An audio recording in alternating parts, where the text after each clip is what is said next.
My brother died, and instead of mourning together, my family turned on me. A week ago, my brother was found dead. I didn't even get the news directly from my mom. My stepdad came into my room, told me, and then added that we were both kicked out of the house. My mom apparently screamed that we were idiots and didn't even let me say goodbye. Thankfully, I had already booked a trip to visit my sister on the other side of the world. I stayed briefly at my stepdad's sister's house before flying out, but that time was excruciating. I texted my mom to say I was there for her if she needed anything. My sister did the same.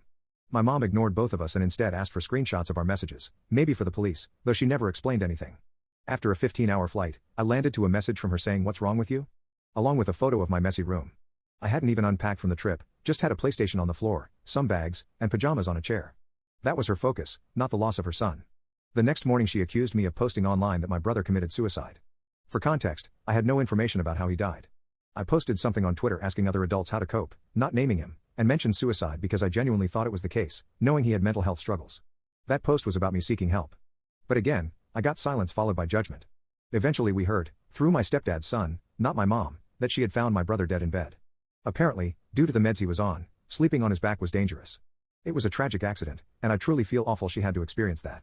But still, she gave us nothing. No updates. No conversations. Just anger and silence. My sister and I decided to call our grandparents. We weren't even sure they knew about his death. They acted like everything was fine, said they'd known the whole time, and hadn't contacted us once. When I expressed how hurtful that was, my grandma immediately turned on me. "You. What have you even done this year?" She brought up my driver's license, said I didn't care about my brother, and that I hadn't called them in months. The irony? The last time I called was because I heard through my brother that my grandma was unwell.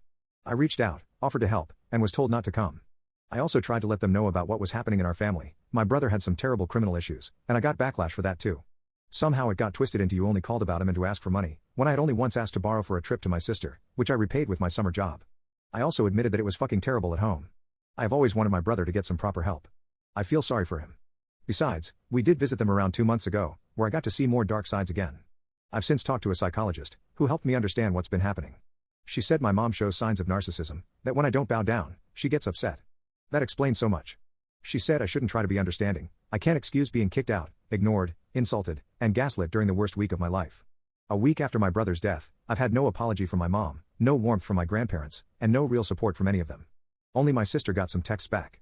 And now, my mom and grandparents are all back together with my stepdad, who, surprise, returned to her after everything, like he always does. The silver lining? I found a room and I'm moving forward.